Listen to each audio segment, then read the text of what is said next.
Good morning students, कैसे हैं आप। जैसे कि मौसम भी खुशनुमा है तो हमारा टॉपिक भी बहुत इंटरेस्टिंग है।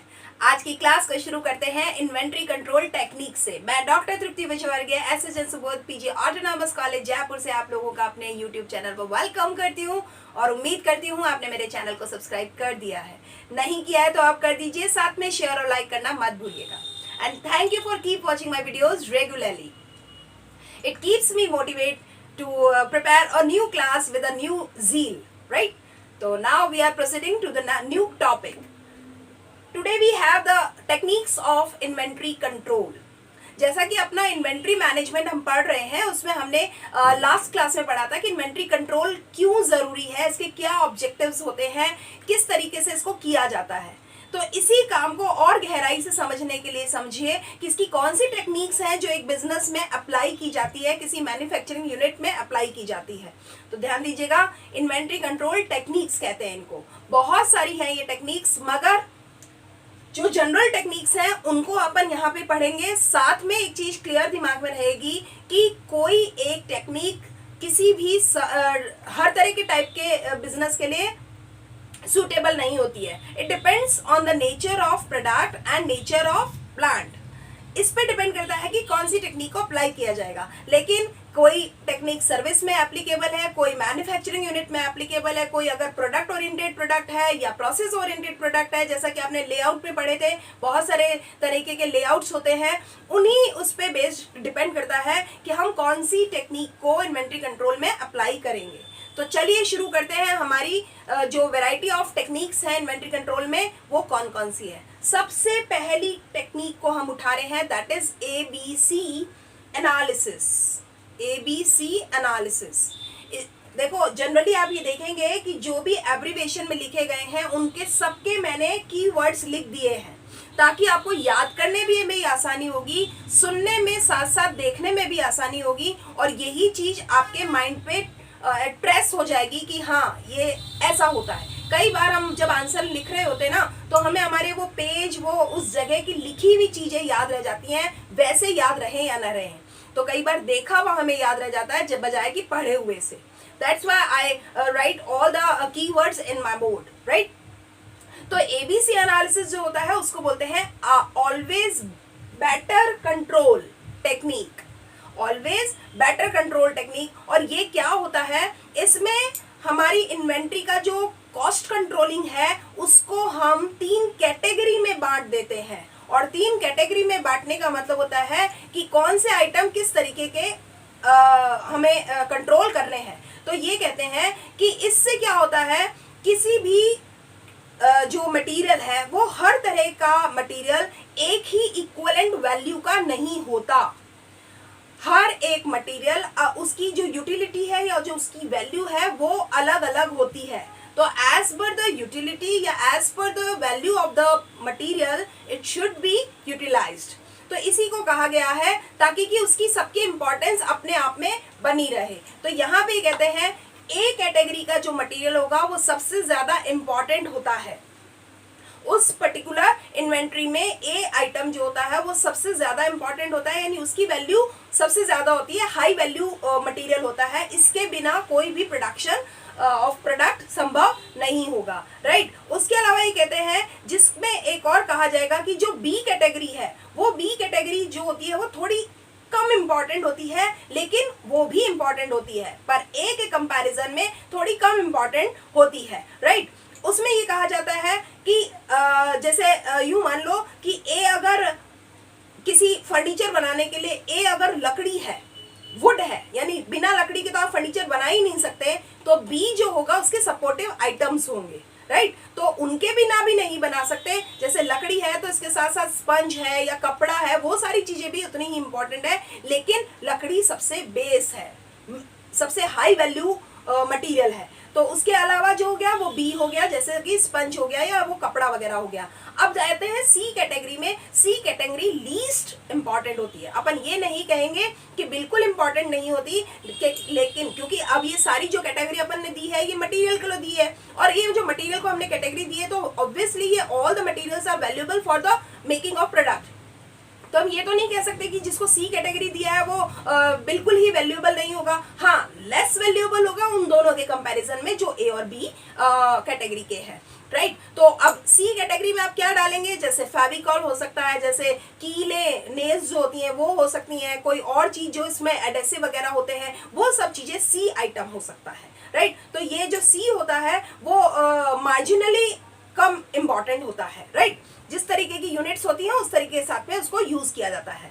तो यही कहा जाता है ए आइटम जो होता है वो पूरे कॉस्ट में उसका 20% ऑफ जो आइटम होता है वो 70% of annual consumption value of the item होता है। इसको अगर हम रेशियो में बांटेंगे तो हम ये कह सकते हैं कि जो 20% ऑफ आइटम होगा वो 70% of annual consumption value of items होगा। ऐसे बी आइटम जो होगा वो 30% of item accounts for the 25% of annual consumption value of the item होगा। और जो सी होगा उसका 50% जो होगा वो जो वैल्यू होगा वो accounts for the 5% of the annual consumption होगा, ठीक है। यानी 70% जो ए आइटम है उसका कंजम्पशन 70% है, वो एक्चुअली यूज है 25% जो एनुअल कंजम्पशन है वो है 30% और जो 5% है वो है 50%। इस तरीके से ये कहते हैं कि अगर हम ये कहें जो एबीसी क्लास को कैटेगराइज करें तो हम ये कह सकते हैं a approximately 10% of the item of 66.6% of the value,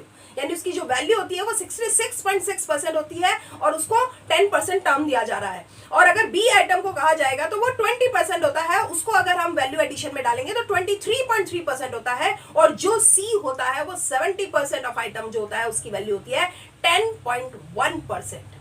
तो ये बात समझ में आ जाएगी हमें कि कील भी इंपॉर्टेंट है, कपड़ा भी इंपॉर्टेंट है और लकड़ी भी इंपॉर्टेंट है एक फर्नीचर मेकर के लिए। तो लेकिन इनकी जो वैल्यू है वो सब अलग अलग हो गई है। इसी को कहा गया है एबीसी एनालिसिस। तो ये एनालिसिस करना बहुत ज्यादा जरूरी होता है, ठीक है, क्योंकि अगर आपने ये एनालिसिस नहीं किया तो आप उसके स्टॉक में कैसे मैनेजमेंट करोगे, कैसे प्लान करोगे, ये बहुत इंपॉर्टेंट होता है। इसके अगर सही तरीके से इसका कैलकुलेशन किया जाए तो ये बहुत अच्छे रिजल्ट्स देता है। इन्वेंट्री कंट्रोल की जो टेक्निक है बहुत अच्छे रिजल्ट्स देती है, लेकिन अगर नहीं किया जाए तो ये सब गड़बड़ हो जाता है, राइट। अब आगे बढ़ते हैं EOQ मॉडल पर, इकोनॉमिक ऑर्डर क्वांटिटी मॉडल। ये क्या कहते हैं, ये इसका ये मतलब होता है इसमें वो नंबर ऑफ यूनिट्स इन्वॉल्व होती हैं जिसमें कंपनी को अपनी इन्वेंट्री में ऐड करना होता है each order of minimum the total cost of inventory, यानी होल्डिंग कॉस्ट भी आ जाए उसमें, ऑर्डर कॉस्ट भी आ जाए और शॉर्टेज कॉस्ट भी आ जाए, वो सारी चीजें इसमें शामिल हो जाती है। इकोनॉमिक ऑर्डर क्वांटिटी, इसका ये मतलब हो गया किस क्वांटिटी पे हम ऑर्डर करेंगे अपने मटेरियल का कि हमें बचत बेस्ट मैनर में हो। इसमें चाहे हम होल्डिंग कॉस्ट को मान ले, चाहे ऑर्डर कॉस्ट को मान ले, चाहे शॉर्टेज कॉस्ट को मान ले, इन सबको इसमें इन्वॉल्व कर लिया जाता है। यानी यूं कहना चाहिए एक कंटिन्यूअस रिव्यू इन्वेंट्री सिस्टम का ये वो हिस्सा होता है जिसमें हम लेवल ऑफ इन्वेंट्री को मेजर करते हैं ताकि हम ये ध्यान दे सकें कि पूरे समय के लिए हमें कितनी फिक्स क्वांटिटी में ऑर्डर दे देना चाहिए ताकि कि हमें कभी भी मटेरियल की कमी ना महसूस हो, यानी रीऑर्डर पॉइंट भी हमें समझ में आ जाए और इकोनॉमिक ऑर्डर भी हो जाए। तो इसका ये मतलब होता है ये एक ऐसा मॉडल है जो कैलकुलेट कराता है एप्रोप्रिएट रीऑर्डर पॉइंट को और ऑप्टिमम रीऑर्डर क्वांटिटी को, ताकि ये चीज का इंश्योरिटी हो जाए कि जितना भी काम किया जाने वाला है वो काम प्रोडक्शन का विदाउट इंटरप्शन कंप्लीट होगा। इससे क्या होता है, ये एक बहुत वैल्यूएबल टूल का काम करता है किसी भी इन्वेंट्री मैनेजमेंट में। तो ये एक डिसीजन मेकिंग के लिए एक बहुत महत्वपूर्ण तकनीक होती है, राइट। इसके दौरान क्या होता है, ये अज्यूम किया जाता है कि हमारी डिमांड किस तरीके की रहने वाली है। कुछ एजम्पशंस इसमें हमें ध्यान रखने होते हैं। हम ये मान लेते हैं कि मार्केट में हमारे प्रोडक्ट की जो डिमांड है वो कांस्टेंट रहेगी, यानी आने वाले समय में कोई बहुत बड़ा बदलाव या उतार चढ़ाव नहीं होने वाला है हमारे प्रोडक्ट की डिमांड में। या ये यूं कह जाना चाहिए कि जो ट्रेंड्स हैं, फैशंस हैं या प्रेफरेंसेस ऑफ कस्टमर्स हैं उनमें भी कोई बड़ा बदलाव नहीं होगा। तो कुछ अजम्पशंस को हमें मान के लेना पड़ता है, तब कहीं जाकर के हम EOQ जो मॉडल है वो डेवलप कर पाते हैं, राइट। इसमें हम जो इन्वेंट्री होल्डिंग कॉस्ट है, चाहे वो शॉर्टेज कॉस्ट हो या वो कैरिंग कॉस्ट हो या वो कैपिटल इन्वेंट्री कॉस्ट हो, जो भी चीजें होती हैं वो सब इसमें शामिल हो जाती हैं। ऑर्डरिंग कॉस्ट को भी दिमाग में रख लिया जाता है और इससे हम ये चीज का पता लगाने में बहुत ही कैपेबल हो पाते हैं कि हमें किस ऑर्डर पर क्वांटिटी का नेक्स्ट जो लॉट है या ऑर्डर है वो जो प्लेस करना है, राइट। तो इस तरीके से ये कहता है the EOQ model finds the quantity that minimizes the sum of these costs.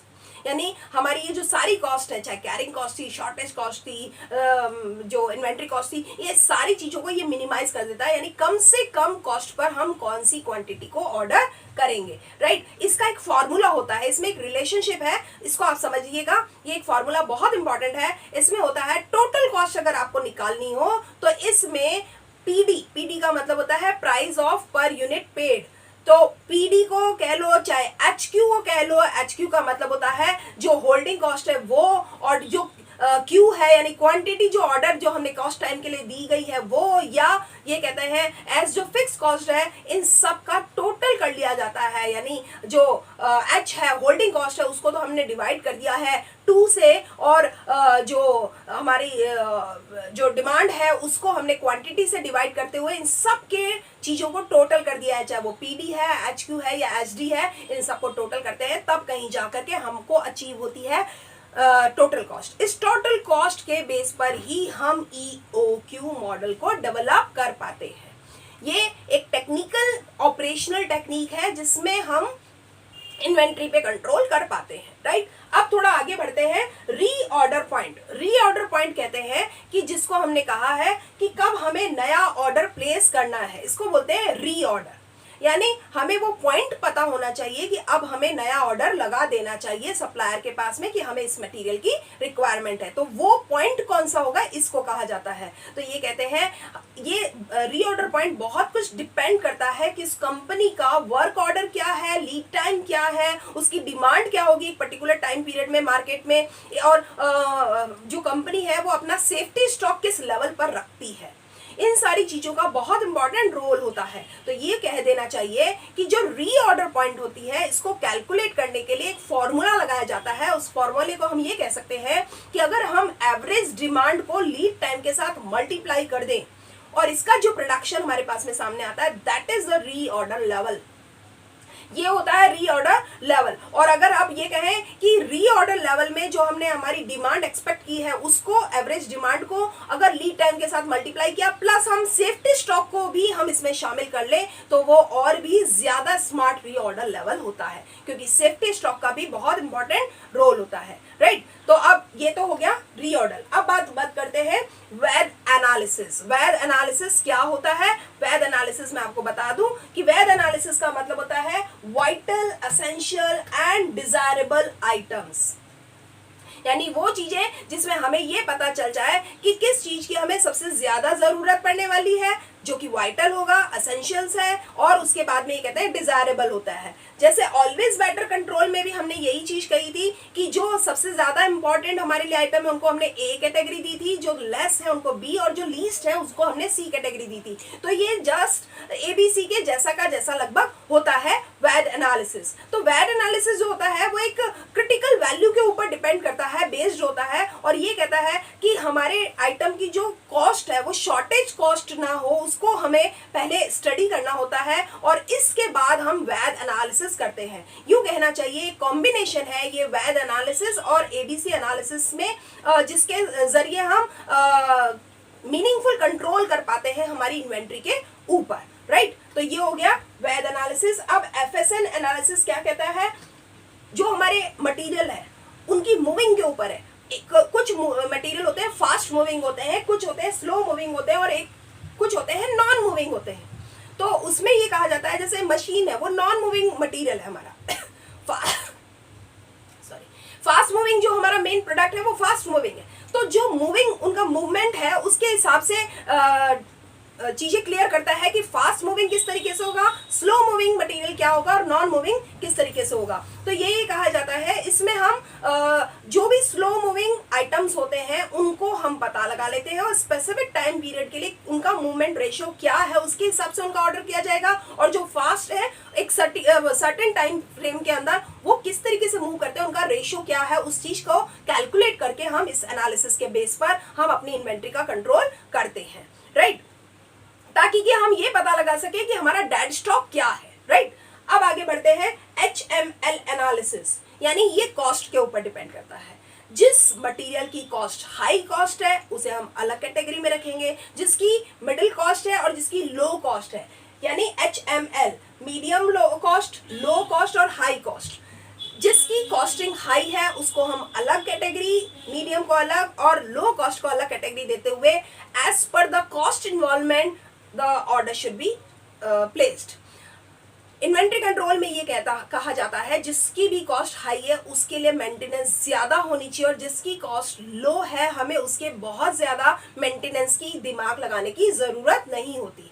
जो चीजें महंगी आई हुई होती हैं उन पे हमें मेंटेन करने के लिए, उसको प्रिजर्व करने के लिए, उसको प्रोटेक्ट करने के लिए, उसके मेंटेनेंस को बनाए रखने के लिए हमें ज्यादा प्लानिंग करनी होती है, उसके लिए ज्यादा डिसीजन लेने होते हैं। इसको बोलते हैं HML एनालिसिस। अब बढ़ते हैं गोल्फ एनालिसिस। ये कहते हैं जो ऑर्डर बेस पे है, ये कहते हैं कोई एक चीज है गवर्नमेंट के हिसाब से है या ऑर्डिनरी के हिसाब से या लोकल के हिसाब से या फॉरेन लेवल के हिसाब से, यानी हमारा जो प्रोडक्ट मटेरियल है वो गवर्नमेंट अब सप्लाई होने वाला है या हमारा लोकल है या हमारा जो कहना चाहिए कि ऑर्डिनरी है, उन सारी चीजों को ये बताता है। तो इस लेवल में गोल्फ एनालिसिस में ये सारी चीजें पता की जाती हैं कि किस तरीके के हमारे पास चीजें हैं। अब बात करते हैं SOS में। SOS का मतलब है S stands for seasonal and OS is off seasonal, यानी कुछ प्रोडक्ट हमारे सीजनल होते हैं, कुछ प्रोडक्ट हमारे ऑफ सीजनल होते हैं। अगर मैं कहूँ कि आटा है, तेल है, शक्कर है, ये फॉर होल टाइम, इसका कोई सीजन नहीं होता।